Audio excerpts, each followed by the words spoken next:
वसीयत की बलि। वो कहते हैं ना, बुढ़ापे में आकर एक साथी की बहुत ज़रूरत होती है। पति के बिना पत्नी और पत्नी के बिना पति कितना अधूरा हो जाता है, इसका बुढ़ापे में एहसास होता है। माँ के जाने के बाद तो बाबूजी की भी जीने की इच्छा समाप्त हो गई थी, इसलिए वे भी जल्दी ही हमें छोड़कर चले गए। जब तक माँ बाबूजी थे, मैं मायके कभी भी चली जाती थी, किंतु बाद में पता नहीं क्यों एक लक्ष्मण रेखा सी खिंच गई। 1 साल हो गया था मुझे मायके गए, यहाँ तक कि रक्षाबंधन पर मैंने राखी भेज दी थी, पर इस बार भैया के बहुत आग्रह पर मैंने छुट्टियों में मायके रहने का 2 दिन का छोटा सा प्रोग्राम बनाया। पूरे रास्ते ट्रेन की गति और मेरे ख्यालों की गति जुगलबंदी कर रहे थे। बाबूजी की बरसी के बाद पहली बार मायके जा रही थी। सबका व्यवहार कैसा होगा, यही सोचकर हृदय बैठा जा रहा था। जब से बाबूजी ने अपनी वसीयत में भैया के साथ मेरा नाम भी जोड़ दिया था, तब से भाभी का व्यवहार मेरे प्रति बदल गया था। रिश्तों में एक अजीब सी दरार आ गई थी। भाई बहन का प्यार वसीयत की बलि चढ़ गया था। अरे बेटियां अपने मायके सिर्फ अपने माता पिता भाई भाभी का स्नेह लेने के लालच में मायके आती हैं। उन्हें सिर्फ यही लालच होता है कि उनके मायके के द्वार उनके लिए सदा खुले रहें। यही सोचते सोचते मैं अपने घर पर पहुंच गई थी।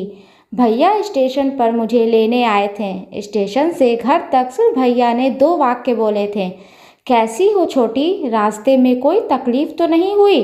बस उसके बाद तो भैया ने जैसे मौन व्रत रख लिया था। घर पहुंचकर भाभी ने जिस तरह से दरवाज़ा खोला, उनके व्यवहार से मन में कुछ दरक सा आ गया। घर में चारों तरफ माँ बाबूजी की यादें बसी थी और हर कोने में मेरा बचपन खेल रहा था। वो बचपन जिसे मैं सहेजना चाहती थी, फिर से जीना चाहती थी, जिसके लिए मैं मायके आई थी। हर बेटी की तरह मुझे भी मेरा मायका जान से ज़्यादा कीमती था। वो 2 दिन मुझे अपनों के बीच परायों जैसा लगा था। आंखें बार बार छलकने को बेचैन थी।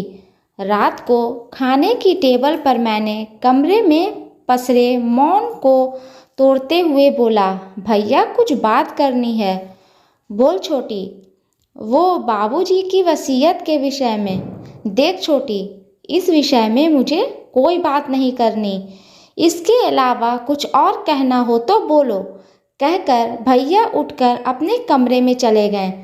मिली, तुम सिर्फ 2 दिनों के लिए अपने मायके आई हो, आराम से रहो, भाभी कहकर टेबल से सामान उठाने लगी।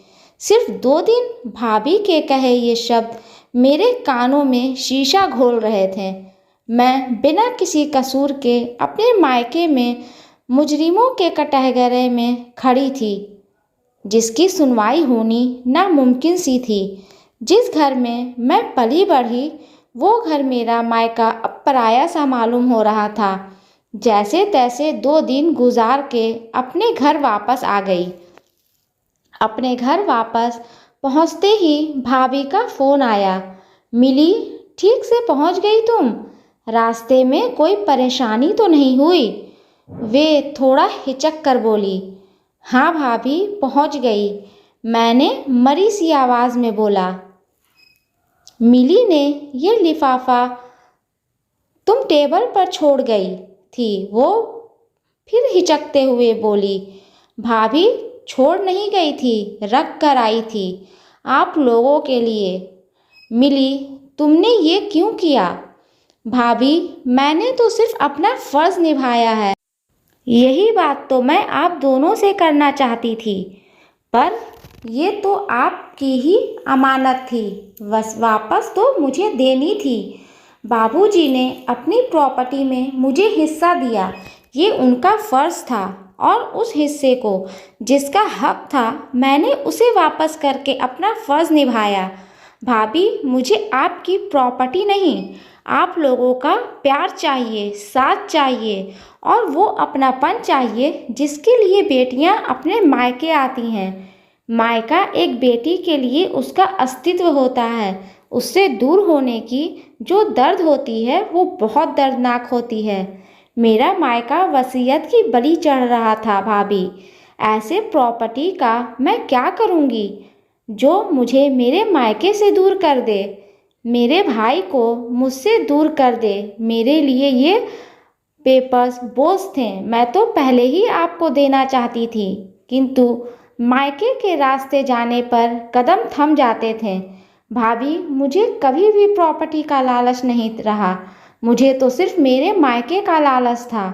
मुझे तो सिर्फ मेरा मायका चाहिए, कहकर मेरी आवाज़ मेरे गले में अटक गई। छोटी, तू कब इतनी बड़ी हो गई पता ही नहीं चला। तेरी बातों ने तो मुझे छोटा कर दिया। हम तो स्वार्थ और गलतफहमी की आग में अपने रिश्ते स्वाह कर रहे थे। मुझे माफ़ कर दे छोटी। तेरा मायका तेरा था और तेरा ही रहेगा।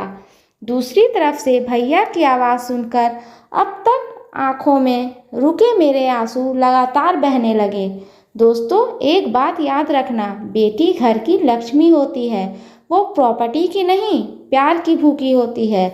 दोस्तों, अगर ये स्टोरी आपको अच्छी लगे तो प्लीज़ इसे लाइक करें, शेयर करें एंड सब्सक्राइब करें। और इस स्टोरी के बारे में आपकी क्या राय है हमें कमेंट बॉक्स में ज़रूर बताएं। और हाँ, बेल आइकन को प्रेस करना ना भूलें, क्योंकि ऐसे ही आने वाली स्टोरी आप तक सबसे पहले पहुंचती रहेगी। धन्यवाद।